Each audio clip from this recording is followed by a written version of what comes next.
Hi, we're here with Chris Camus from Absolute Roofing. Chris, we have had some issues here with water and snow getting in underneath the siding here and down actually inside the house. We think it's related to the valley. What could be the possible attributes of the problem here?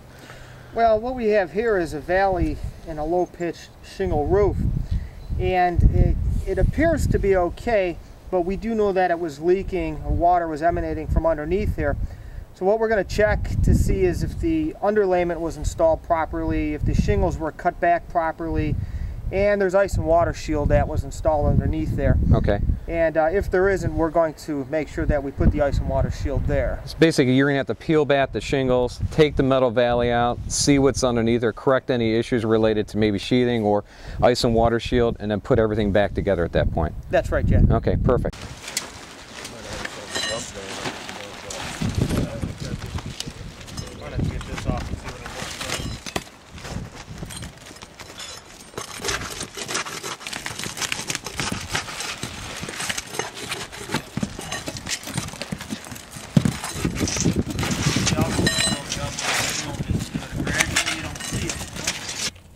Again, we're back with Chris Camus from Absolute Roofing. Chris, what did you discover after you started removing the shingles around this valley? Well, Jack, what we have is we have step flashings that run underneath the siding and out over the valley, or that's how it's supposed to be. What they put in is they put a step flashing underneath it, which was kind of forcing the water underneath your valley there instead of on top of the valley flashing like it should. Sure. As well as when they ran the ice and water shield up the wall, they didn't put a big enough lap on it here. And you have to have at least a 4-inch lap on that. Sure. And it has to be able to stick, and if it doesn't, ice and water could force its way back up underneath there and cause a leak. And the valley is supposed to go up the sidewall a little bit too? That too, Jack. The valley should go up and extend all the way up underneath the wall. Okay. And then the step flashing would go on top of that. So it could have been a main culprit for the snow and ice that builds up here in the winter. Once it hits this wall, it freezes, it thaws, and then it probably snuck down there and traveled its way down there into the kitchen. Yeah, I certainly suspect that. Okay, well, let's let you continue.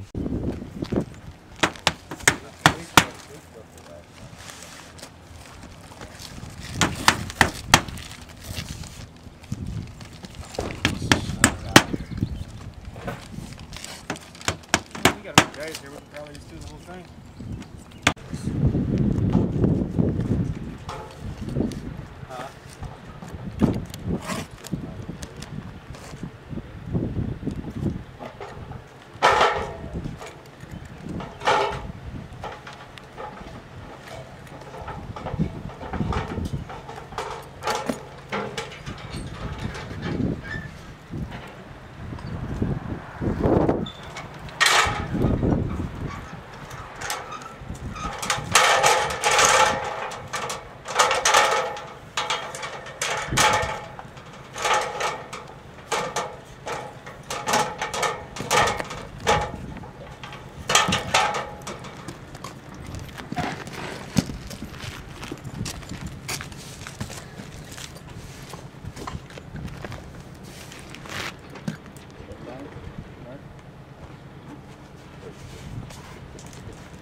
Do a mark so we can put your foot into the valley.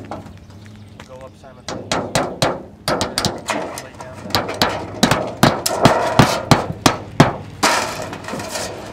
no, Mark.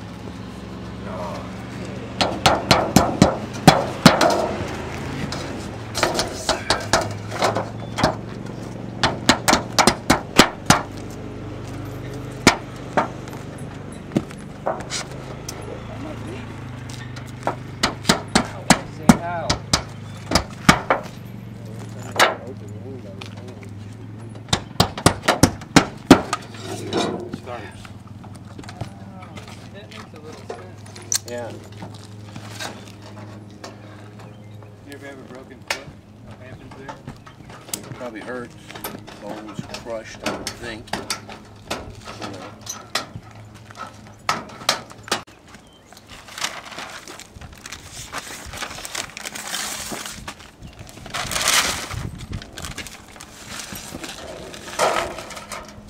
Nice cuts.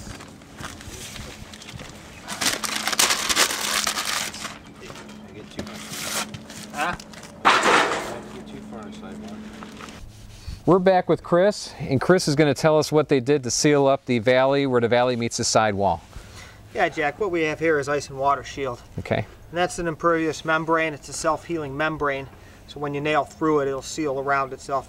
And the main purpose for that is to prevent moisture infiltration into the roof.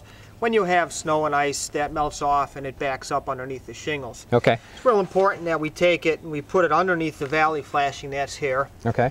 And as a secondary precaution, we'll put a strip on top of it as well, so nothing can actually ever get underneath this metal as well. Right. Besides that, we'll take it up the wall and underneath the siding. As you can see, we took some of the siding off to put it underneath there as well, to act as a counter flashing to this valley as well. And as we remember before, the previous valley was stopped short of the wall, did not carry up behind the siding, neither did we have the ice and water shield membrane around us, so that was our primary source, probably our one source for the water penetration. Yeah, we'd say so, yes. Okay, terrific. Let's continue on.